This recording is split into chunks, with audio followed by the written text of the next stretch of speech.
तो हमने mean, median, mode, quartile, decile, percentile ये सब पढ़ लिया। नेक्स्ट टॉपिक हमारा क्या है, नाम पढ़ें। Measures of dispersion. डिस्पर्जन। ये वर्ड आपके लिए शायद नया हो। वेरिएशन तो आपके लिए नया वर्ड नहीं है ना। नहीं सुना हुआ सर। हाँ, वेरिएशन कह देंगे, डिस्पर्जन कह देंगे। ठीक है, डेटा कितना स्प्रेड है, ये तमाम बातें इसके अंदर हम कवर करेंगे। ठीक है। ठीक है। जैसे सेंटर ऑफ टेंडेंसी के अंदर हमने वो सब पढ़ा था, ये सेंटर ऑफ डिस्पर्जन के अंदर हम ये सब पढ़ेंगे, मेजर ऑफ डिस्पर्जन के अंदर। ठीक है। जी। इसके ठीक अंदर है। काफ़ी सारी चीज़ें हैं, फिलहाल मैंने तीन चार मेंशन की हुई है, लेकिन इसके अलावा कुछ एक्स्ट्रा भी हमने करनी है। ठीक है। क्या क्या ठीक है। मेंशन है। ठीक है। रेंज, क्वार्टाइल डेविएशन, हाँ। मीन, एवरेज इंटर को डेविएशन। इसमें हम इंटर क्वार्टाइल देखेंगे, इंटर क्वार्टाइल रेंज वगैरह भी देख। ठीक है। वेरिएंस, जी स्टैंडर्ड ठीक। डेविएशन। ठीक है। इसमें जी आगे मैंने सीवी भी ऐड किया हुआ, कोफिशिएंट ऑफ वेरिएंस वगैरह भी। ठीक इस है। स्लाइड में मेंशन नहीं है पर आगे मेंशन है। ठीक है। तो जी सबसे पहले ठीक क्या है। लिखा हुआ है। रेंज। तो सबसे पहले रेंज पढ़ते हैं। अभी हम फ्रिक्वेंसी से देख के आए थे, इसमें मिनिमम भी था, मैक्सिमम भी था, ये तमाम चीजें थी ना। जी हाँ। तो रेंज का, अच्छा, हमारे यहाँ एक रेंज का एक बड़ा मिसकंसेप्शन है कि जब भी रेंज पूछी जाती है सामने वाला अपनी मैक्सिमम वैल्यू बता देता है। ये गलत है। अच्छा। जी। रेंज का मतलब क्या होता है। देखिए, मिनिमम और मैक्सिमम जी, दोनों का डिफरेंस। ठीक है। डिफरेंस। तो जी। हमारे यहाँ जब भी कोई बंदा पूछता है रेंज क्या है, तो वो क्या बताते हैं अपना, वो हाईएस्ट बता देते हैं। हाईएस्ट बता देते हैं। मैक्सिमम। अतः टेक्निकली ये गलत है। जी। ठीक है। प्रैक्टिस करते हैं इसके अंदर। माने कि ये है class A, hmm. Class B,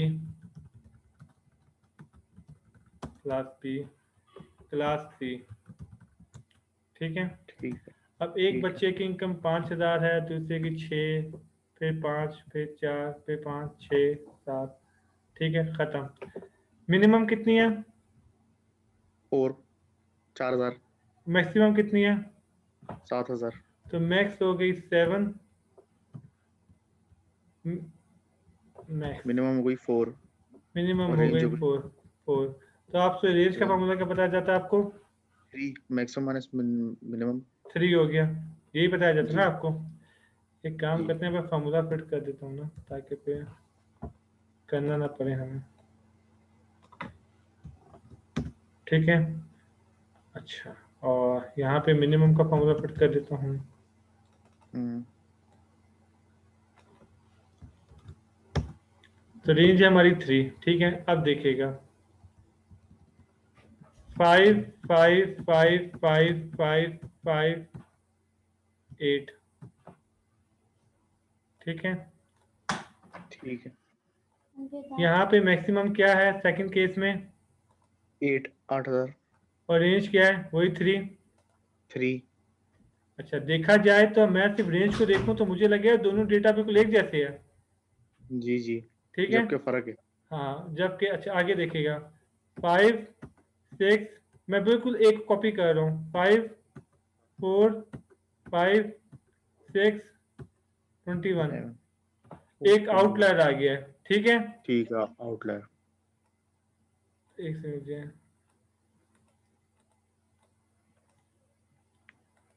तो ये हो जाएगा 17। तो अगर मेरे पास डेटा ना हो और मैं सिर्फ हम्म। रेंज की वैल्यूज को देख रहा हूँ, तो मुझे लगेगा ए और बी बिल्कुल एक जैसे है। जी बिल्कुल। ठीक है।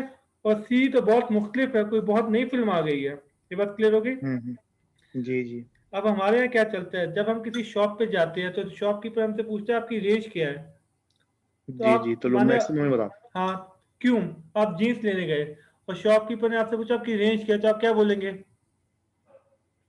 कुछ भी एक कुछ मैक्सिमम वैल्यू। बोले, कुछ बोले। मिसाल है 5,000। हाँ, क्योंकि आपका मिनिमम होता है तू फ्री में दे दे। ठीक है। हमारा मिनिमम तो जी। 0, इसलिए हम बताते नहीं जीरो। है। तो जब भी हमसे पूछते हैं रेंज क्या है, हम कहते हैं 5,000। तो हम मिनिमम इसलिए जी। नहीं बताते, वो हमारा 0 होता है। क्या तुम दे सकते हो फ्री में, तो फ्री में दे दो। बात समझ पैसे रहे दे हैं। दो।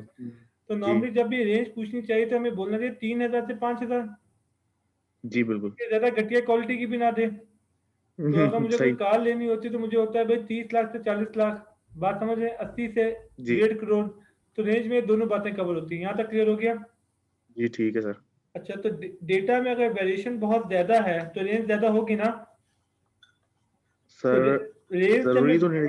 हाँ होगी। हाँ ठीक है, अगर एक जैसे ये 21 था तो फिर हाँ, तो सवाल ज्यादा ये होगी। डेटा में ज्यादा वेरिएशन तो रेंज ज्यादा होगी, इससे हमें बेसिक आइडिया हो जाएगा, लेकिन इसकी कुछ लिमिटेशंस हैं। लिमिटेशन हम्म। हमने जैसे देखी कि अगर डेटा में आउटलायर आ जाए तो रेंज के जी रिजल्ट खराब हो जाते हैं। जी, खराब हो जाता है। ये बात समझ में आती है? जी आती है। देखते हैं शुरू से। जी,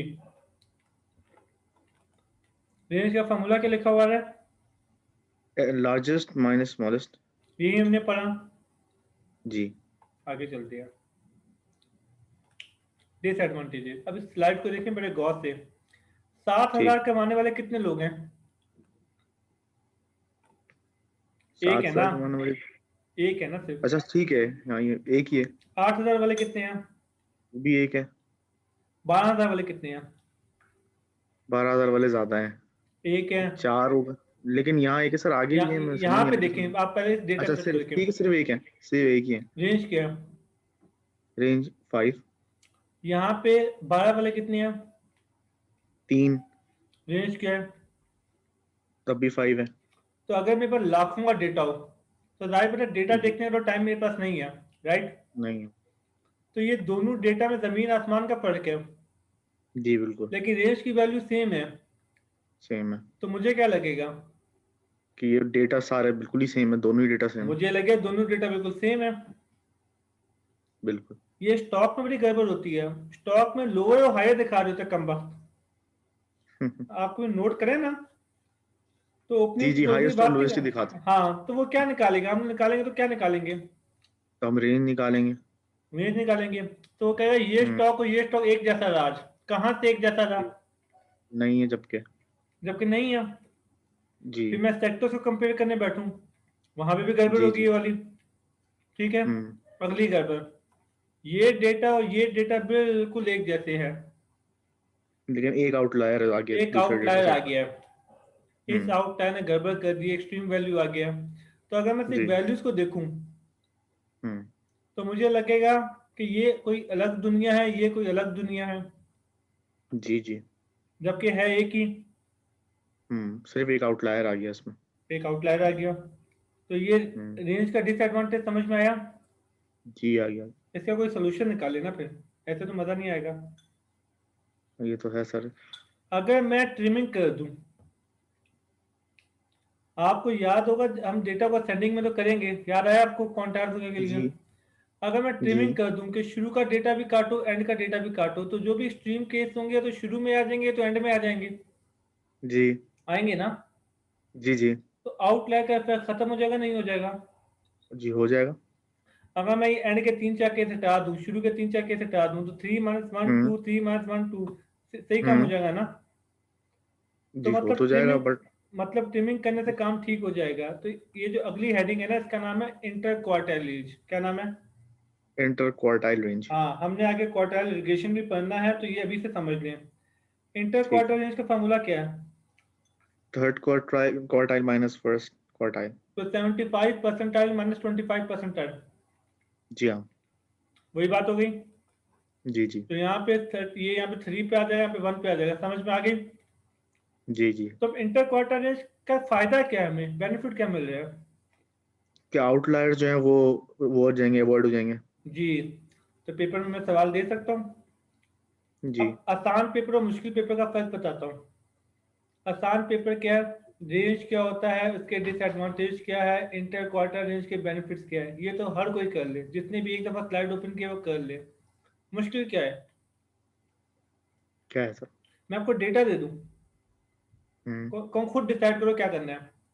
तो पहले बच्चे को जी। अक्ल लगा के देखना पड़ेगा, मैं चेक करूं इसके अंदर कोई आउटलायर है या, नहीं है। फिर वो डिसाइड करेगा मैं किस साइड पे लेके जाऊं। ये बात समझ रहे हैं? ये होती है जी। Implementation based.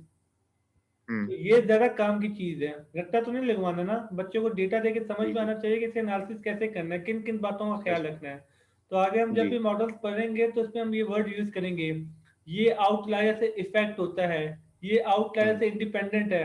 आउटलायर से हम्म। इंडिपेंडेंट का मतलब है इसका आउटलायर कुछ नहीं बिगाड़ पाता। सही। ठीक है।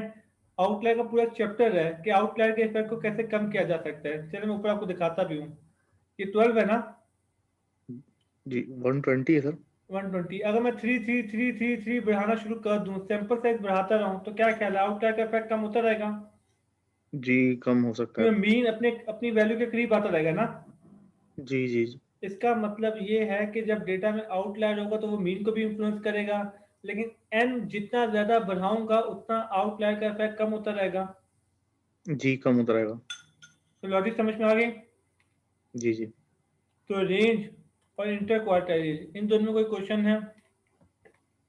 नहीं सर। अब आगे सर देखते एक हैं। क्वेश्चन है, लेकिन एक क्वेश्चन ये है कि सर इसमें तो हमने आउटलायर को बिल्कुल ही आउटराइट वो कर दिया ना, हम्म, हटा ही दिया। लेकिन सर उस आउटलायर भी की भी जो वैल्यू थी उसका एक डेटा सेट पे इम्पैक्ट तो था ना, हमने उसको बिल्कुल हटा ही दिया। तो ये आपको तो सोल्यूशन दिया ना आपने उसका, क्योंकि वो सिंगल वैल्यू डेटा को रिप्रेजेंट नहीं होने दे रहा। हमारा काम है डेटा की एक्चुअल रिप्रेजेंटेशन करवाना, बात समझ रहे हैं?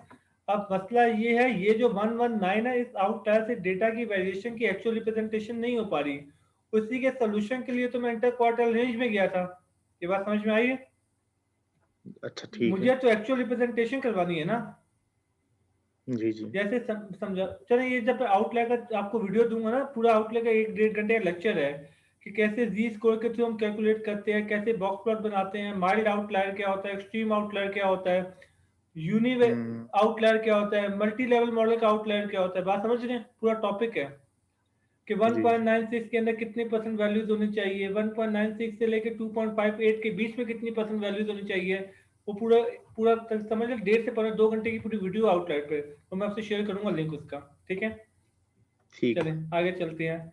अब ये देखें, ये इसने Q3 निकाल लिया, ये Q1 निकाल लिया, दोनों को लेस कर दिया, तो इंटर क्वार्टर रेंज क्या आया? 27। अगर मुझे डेटा के बीच का 50% चाहिए तो कैसे निकालूंगा? बीच का 50%? वही सेंटर मीडियन सही ना? सेंटर का fifty mean percent data mean. चाहिए ना, ना क्वेश्चन समझे। मुझे सेंटर का 50% डेटा चाहिए। सेंटर का 50%? असलान साहब ने आंसर दे दिया चैट में, Q3 - Q1। अगर 75% में से 25% लेस करेंगे कितने परसेंट डेटा आएगा? 50%। वो कहाँ का है? सेंटर का है ना। वो बीच का है जी। पूरे क्यू डेटा के टू का सेंटर समझ गए। Q1 नहीं नहीं, Q3 और Q1 के बीच में 50% डेटा है ना, तो वो जी जी। सेंटर। ये लॉजिक सम। तो जितने भी अच्छा आउटलायर्स ठीक हमारे है। शुरू में होंगे, एंड में होंगे, वो सब तो वैसे डिलीट हो जाएंगे, वो तो डेटा में यूज जी ही नहीं हो डिलीट। पाएंगे। ये बात समझ में आ गई? वही। रेंज और इंटर क्वार्टर रेंज क्लियर हो गया? जी क्लियर हो गया। कोई क्वेश्चन है पूछे, वरना आगे चलें। नहीं सर, आगे चल सकता है।